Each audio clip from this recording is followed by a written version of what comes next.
Hey everybody, welcome to another episode of The Game Plan. This is the recap of the Super Bowl, San Francisco 49ers, Kansas City Chiefs. You can see them over my right shoulder here, the helmets there. First of all, as I always say in these kinds of situations, hey, congratulations to both teams. San Francisco, yeah, it hurts, but rember you have like 5 or 6 Super Bowl wins or whatever it is. Joe Montana, Steve Young, great history. Kaepernick even almost got one done against Baltimore. And you know what? This team really, I think, is the most set and most primed to be a dynasty moving forward. The defense is sick. You already have Garoppolo under contract. The running game can work with any number of running backs. You're not going to be hamstrung. You don't have to extend any one of them. San Francisco is going to be back. I think both of these teams prove that they deserve to be in this game. I thought that these were the best 2 teams in the league playing.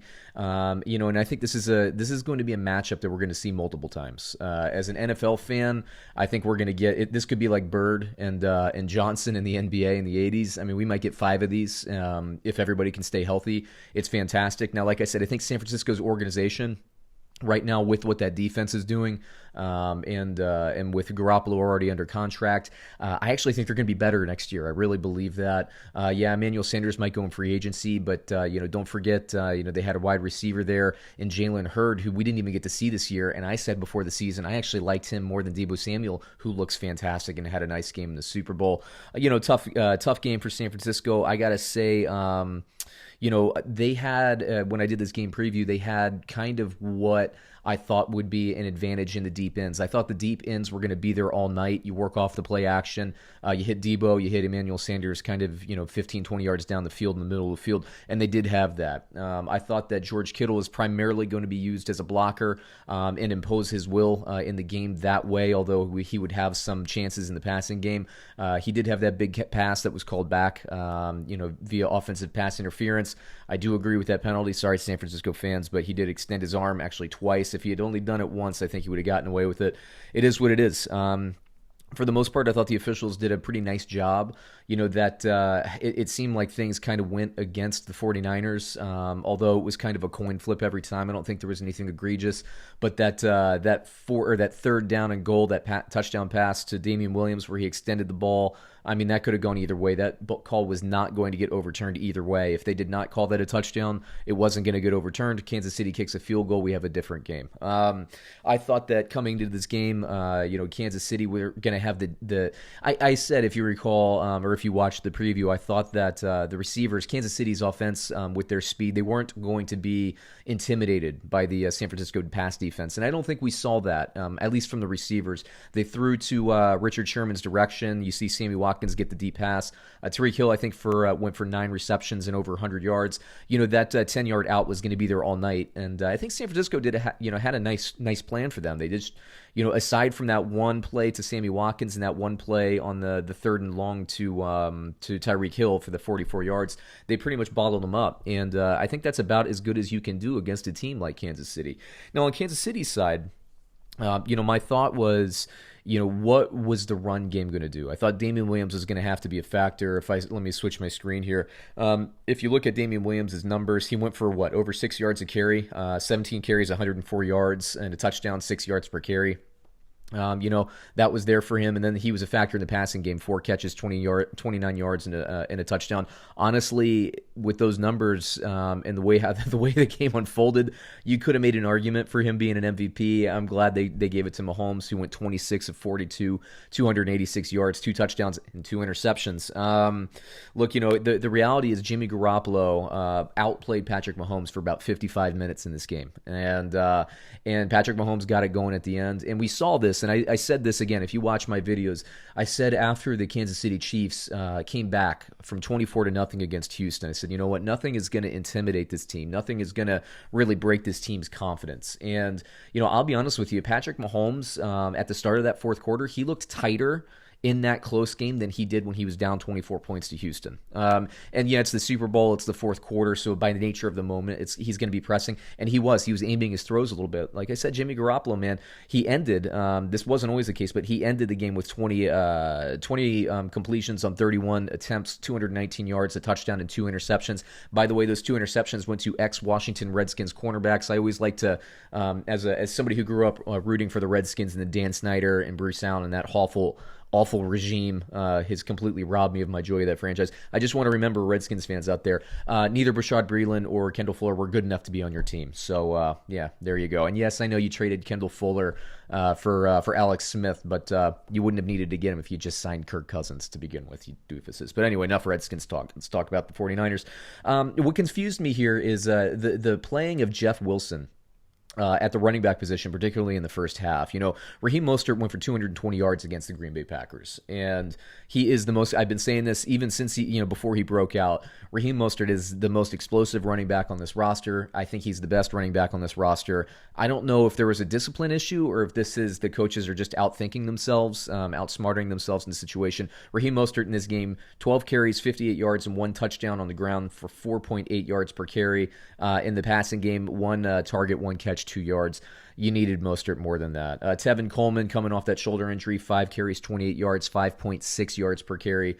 Deebo Samuel, mind you, three carries for 53 yards. That doesn't even count the little passes, the push pass in front of him. He had 5 receptions, 39 yards. Obviously, no touchdowns for either of those guys. But, I think that was a mistake, not playing Mostert. I thought that coming into this game, again, I thought this was going to be a 27-24 San Francisco 49ers win.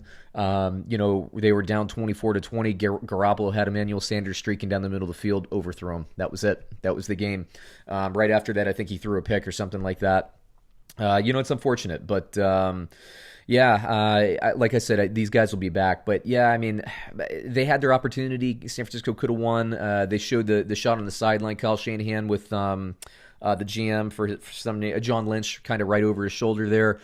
They showed both of them reacting to that play. I mean, they had Emmanuel Sanders. The play was there. The deep middle of the field was open, as it was going to be for San Francisco all game. Now, the difference is, San Francisco, I said this is kind of similar to how I felt about Tennessee, the Tennessee Titans, and maybe even the Baltimore Ravens, is that San Francisco plays better with a lead because they can oppose their will rushing the game.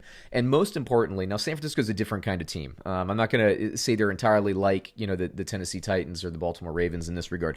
Now, San Francisco, what happens is they like to run everything off a play action. So what happens when you're in kind of that 2-minute game, the play action really isn't as much of a factor as it is the other 58 minutes of the game, right? So, if they're trying to, work that deep middle of the field, a lot of that space comes up because the linebackers drift up on that handoff and they just kind of throw it over their head all game. Into that open window between the linebackers and the safeties. And they did have that, but unfortunately, like I said, Kansas City took that lead inside 2 minutes. Suddenly, Garoppolo is pressing a little bit more. But yeah, hey, hats off. Both of these teams, like I said, are the best 2 teams in the league. I do think that we're going to get, if everybody can stay healthy, and I hope they do, I do think that we'll get I do think that we'll get more of these matchups. I think these 2 teams, especially with just Patrick Mahomes and his ability, now 24 years old, he has a Super Bowl MVP and an NFL MVP under his belt. It's insane. What he's doing is incredible. I love watching him play. Andy Reid, I'm really glad for him because, again, coming up as a Washington Redskins fan in my youth, I saw a lot of Philadelphia Eagles. I never disliked the Eagles, even though they're their best team in the division for years and years and years. And I thought that he kind of got a bad rap in Philly. Yeah, I know he didn't win the Super Bowl, he didn't win the big game, but I just always felt like Andy Reid. I mean, shoot, he had like 221 victories coming into this game, the most in NFL history without a Super Bowl. I'm glad for his sake that he got one. I'm glad for his legacy, and even not so much for his legacy, just because he seems like a really nice guy, and he's been such a great head coach for a long time. I'm glad he got it. Now, San Francisco, again, no disrespect for San Francisco at all. I know this isn't consolation, but they'll be back. Kyle Shanahan, mind you, 3rd year in the Super Bowl. They exceeded expectations for most of the world. My co-host on the Get Paid podcast, Brad, thought that they would have a lot of say this year in the playoffs, and they certainly did. So kudos to Brad making that preseason prediction. Kyle Shanahan also was the coach of the Atlanta Falcons in the he was the offensive coordinator of the Atlanta Falcons in the Super Bowl that the Patriots kind of stormed back and won that game with. And 2 painful victories because he was up by double digits in this game as well. But when you're up by 10, as Brad, again, my co-host from the Get Paid podcast, says, if you're up by 10, it's really like you're losing by 4 when you're playing the Kansas City Chiefs. And, Patrick Mahomes' ability to if the San Francisco 49ers played any other team today, they would have won the game, and they probably would have won the game going away. There were so many times where, 49ers defensive lineman just had Patrick Mahomes in his grasp. I saw, Bosa swat at his leg. He hits Patrick Mahomes pretty square on the calf, but he's strong enough to get running and get the first down. Any other quarterback in the league, he probably gets sacked for a 10-yard loss in this play.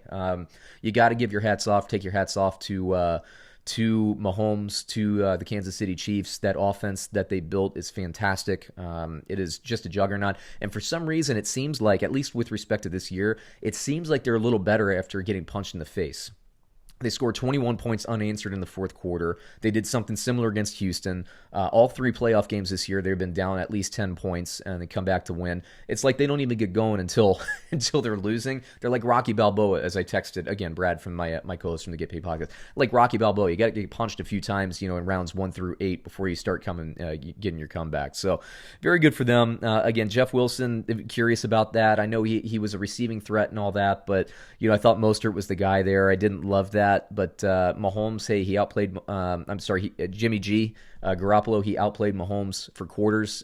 Just didn't get it done, but they'll be back. They'll be back. San Francisco, great season. Kansas City Chiefs, once again, congratulations. And, check back to this channel. We're going to be into NFL draft mode, NFL free agency mode, and, of course, fantasy football mode. If you are into fantasy baseball, our fantasy football almanac and draft guide is published. Me and the Baseball Llama did it. I'm already working on the 2020 version of the fantasy football almanac and draft guide. And I'm going to have a lot of features and specials out here for fantasy football, for betting, everything. We're going to be previewing everything. So it's going to be pretty cool. The offseason work for us is just beginning. The NFL is year-round. Underdog TV in the NFL is year-round as well. So check back to this channel. Please like and subscribe, and we'll catch you on another episode soon. Thanks, everyone.